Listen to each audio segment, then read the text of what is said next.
उपमुख्यमंत्री एकनाथ शिंदे आज ताबडतोब दिल्लीसाठी रवाना झाले आहेत आणि शहांच्या निवासस्थानी देखील शिंदे दाखल झाले। शिंदेंच्या दिल्ली दौऱ्याला राज्यातल्या भाजपच्या कुरघोडी आणि नितीश कुमार मुख्यमंत्री होत असल्याची पार्श्वभूमी आहे। दिल्लीमध्ये शिंदे वरिष्ठ भाजप नेत्यांची भेट घेत आहेत। दरम्यान शिंदेंची मुंबईतल्या पोलिसांच्या कार्यक्रमाला देखील उपस्थिती नव्हती। शहांच्या निवासस्थानी दाखल झाले आहेत।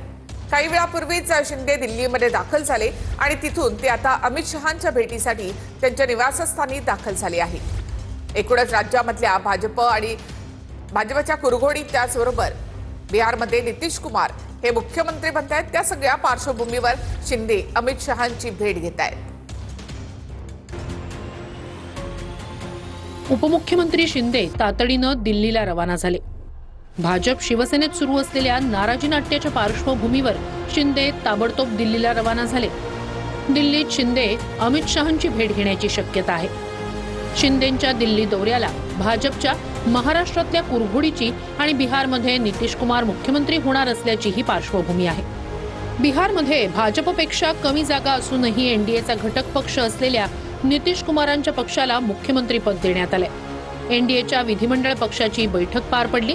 या बैठकीत नितीश कुमारांच्या नावावर शिक्कामोर्तब करण्यात आलं।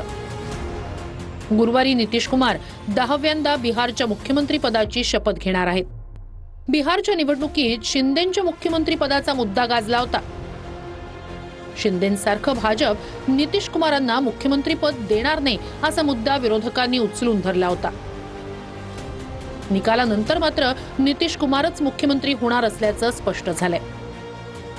शिंदेंनी आज मुंबईतील पोलिसांच्या कार्यक्रमाला दांडी मारली। या कार्यक्रमाला मुख्यमंत्री फडणवीस आणि उपमुख्यमंत्री अजित पवार उपस्थित होते।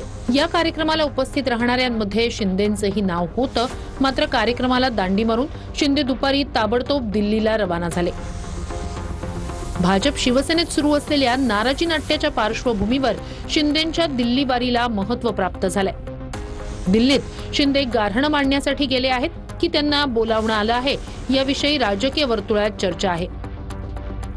दरम्यान काल शिंदेंच्या मंत्र्यांनीही मंत्रिमंडळ बैठकीवर टाकलेल्या बहिष्कारानंतरही नाराजी नाट्य थांबलेलं नाही। काल दोन्ही पक्षांमध्ये एकमेकांचे नेते पक्षात न घेण्याचं ठरलं होतं। मात्र आज रवींद्र चव्हाण यांनी इनकमिंग सुरूच राहणार असल्याचं वक्तव्य केल्यानं सर्वांच्या भुवया उंचावल्या। हेच एकमेकांचे कार्यकर्ते कोणी घ्यायचे नाही घ्यायचे त्याच्यावरती काल साधक बाधक चर्चा झाली आणि सांगितलं की बाबा कोणी कोणाला डिस्टर्ब करायचं नाही, आपण युतीमध्ये आहोत।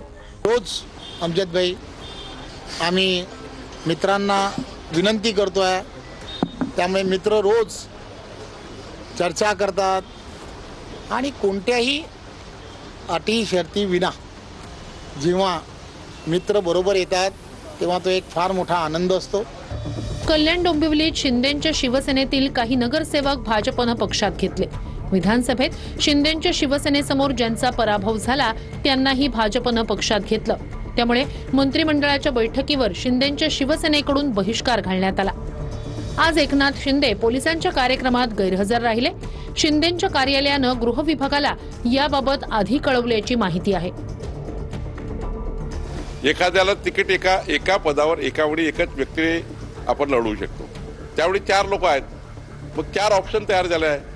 म्हणजे भाजपचा कोणी शिवसेनेत चालला, शिवसेनेचा राष्ट्रवादी चालला, राष्ट्रवादीचा भाजपमध्ये येतोय, चौघाचाही भलतीकडे जातोय। त्यामुळे थोड्या उड्या मारणं सुरू आहे। पण यामध्ये महायुतीमध्ये काही मोठा त्या ठिकाणी संभ्रम तयार झाला, मग ते इथे काही खूप होणार आहे, मग त्यामुळेच बहिष्कार झाला असं वगैरे काही संबंध नाही। जिथं एकनाथ शिंदे यांचे चिरंजीव डॉक्टर शिंदे यांच्या मतदारसंघात आणि विशेषतः डोंबिवली मतदारसंघामध्ये, डोंबिवली विधानसभा याच्यामध्ये भागामध्ये ज्या पद्धतीने या सगळ्या गोष्टी झाल्या, त्याच्यामुळे मला असं वाटतं या सगळ्या गोष्टीला मोठा उछाल ज्याला म्हणता येईल, उचल या विषयाने घेतली। भारतीय जनता पार्टीचं काम यापुढे साहेब एकदम ताकदीने आम्ही करू, जसं आता करत होतो याच्या पुढे बी याच्यापेक्षा दुप्पट ताकदीने करू। आपला आशीर्वाद आपली ताकद आमच्या मागे जर असली तर एकही सैन्य आम्ही छत्रपती संभाजीनगरमध्ये शिल्लक ठेवणार नाही। राजू शिंदेनी सांगितलं म्हणून बीजेपी संपेल, राजू शिंदेनी सांगितलं म्हणून शिवसेना संपेल असं तुम्हाला वाटतं का?